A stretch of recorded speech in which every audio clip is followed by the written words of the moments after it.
तो गोपाल बड़ा सीधा था। महापुरुष ने किसी ने कहा, भाई जीवन में गुरु नहीं हो तो उद्धार नहीं हो सकता। वास्तविकता तो देखो ऐसी है, जीवन में अगर दीक्षा ना हो तो चलेगा, दिशा होनी चाहिए।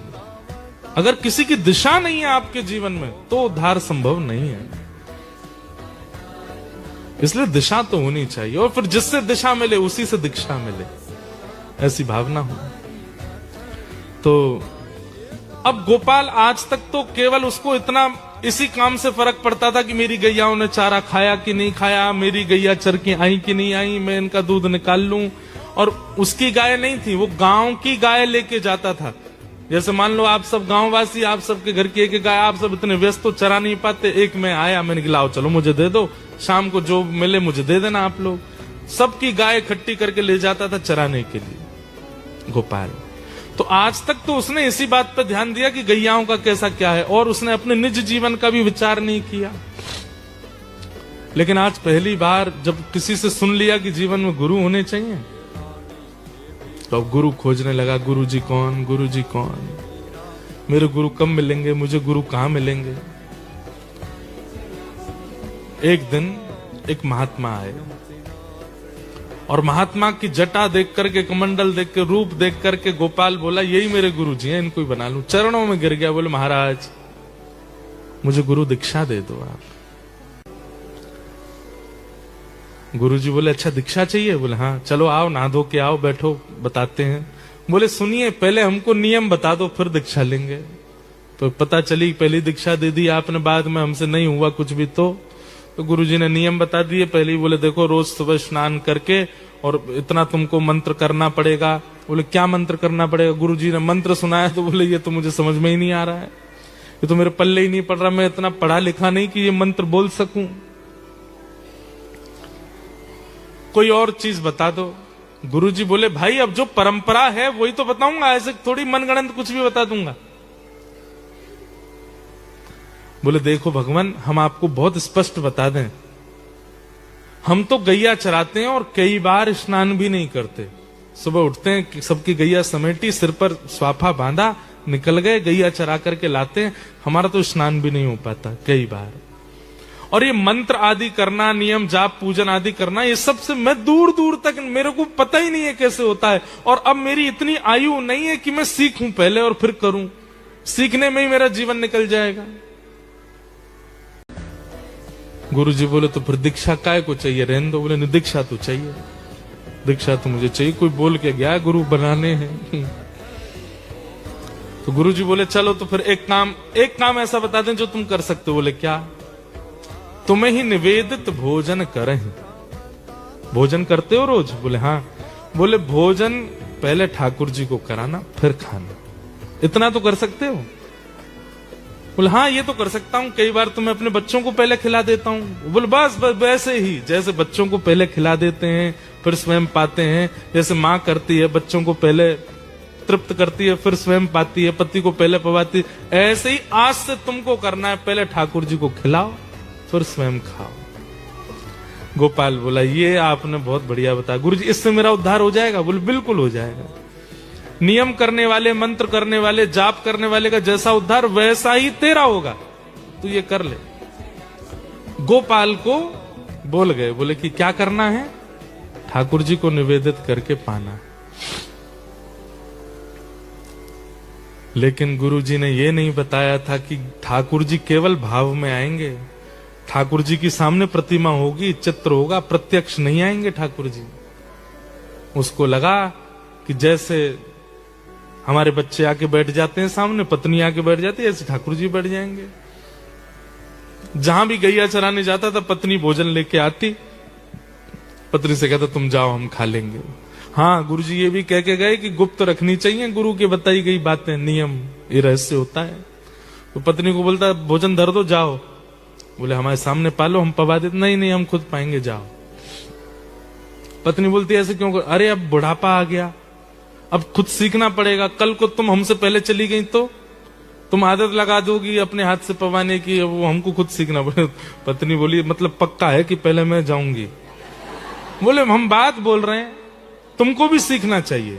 तुम भी हमारी प्रतीक्षा मत किया करो, हम पाए उसके बाद पाओगी, तुम भी पा लिया करो और हम भी अपने आप देखा करेंगे। पत्नी भी ठीक है। अब सीधे साधे लोग ज्यादा बात थोड़ी करते हैं। पत्नी चली गई, उसने बर्तन खोले, सब सामग्री सामने रखी, ज्यादा कुछ तो होता नहीं था, मोटी रोटियां, कुछ गुड़ और कुछ मिर्ची वगैरह, सलाद, मूली, गाजर, बस। सब्जी तो बनती नहीं थी ज्यादा गरीब लोगों के यहाँ, गरीबी था बेचारा। सामने धर दिया, गोपाल, गोविंद, ठाकुर जी, आपके जो भी नाम है मुझे ज्यादा तो आते नहीं, आ जाओ पालो।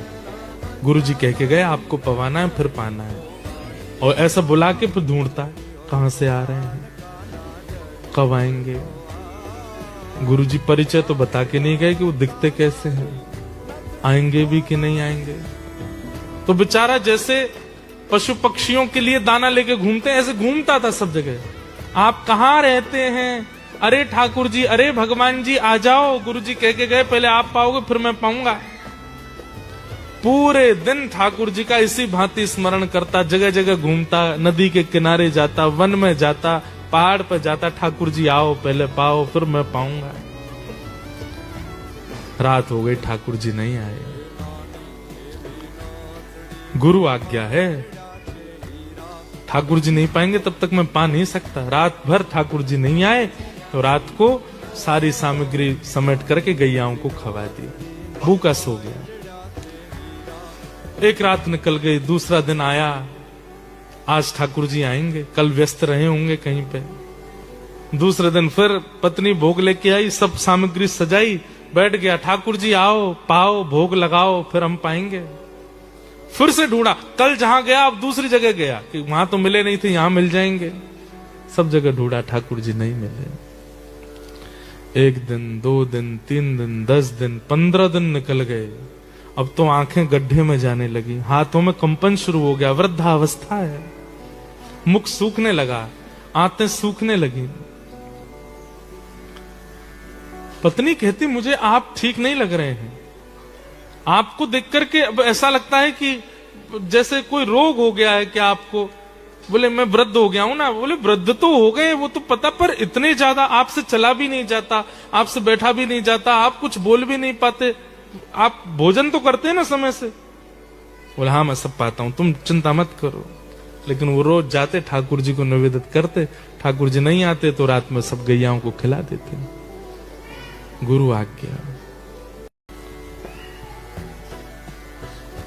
जब अनेक दिन निकल गए, बस अब इनको लगा ही था कि अब मैं जीवित नहीं रहूंगा, मेरे प्राण चले जाएंगे। पत्नी भोजन लेकर के आई, अचेत अवस्था जैसी हो रही थी। पत्नी ने कहा मैं खिला दूं आपको। बोले नहीं नहीं रख जाओ, मैं खा लूंगा और तुम जाओ वापस। सामने सामग्री रखी है, उसने नहीं पाया। अंतिम क्षण चल रहा था, ठाकुर जी को बुला रहा था। इतने में ही मुरली मनोहर श्याम सुंदर साक्षात प्रकट हो गए। प्रकट होकर के उसके सामने जैसे ही आए तो जितनी उसके अंदर ऊर्जा नष्ट हो चुकी थी, सारी ऊर्जा पुनः वापस आ गई, नेत्र खुल गए, ठाकुर जी का साक्षात्कार हो गया। ठाकुर जी सन्मुख खड़े हैं और सन्मुख खड़े ठाकुर जी को देख करके गोपाल नेत्रों से अश्रु प्रवाह होने लगा। ठाकुर जी के आगे वही सूखी रोटी और वो सब चीज सामग्री धर दी। भगवान बड़ा विलंब लगाया आपने आने में, अब पा लीजिए। सामान्य सी रोटी और वो जो सामग्री थी उसको ठाकुर जी पा रहे थे बैठ के, और इतने भावुक हो रहे थे गोपाल के उस प्रेम भाव पर। ठाकुर जी ने कहा अब हमने पा लिया, अब तुम भी पाओ। तो जैसे ठाकुर जी देखा तो उसके हाथ कांप रहे थे। तो ठाकुर जी बोले तुम रुको, हम पवाते हैं, और अपने हाथ से ठाकुर जी गोपाल को पवा रहे। ऐसा अद्भुत भाव ठाकुर जी को लगा। उसी समय ठाकुर जी ने आज्ञा कर दी, गोपाल अब तुम पृथ्वी पर मत रहो, चलो हमारे साथ। भगवान ने उसका हाथ पकड़ा, हृदय से लगाया और अपने संग नित्य लीला में उसको ले गए।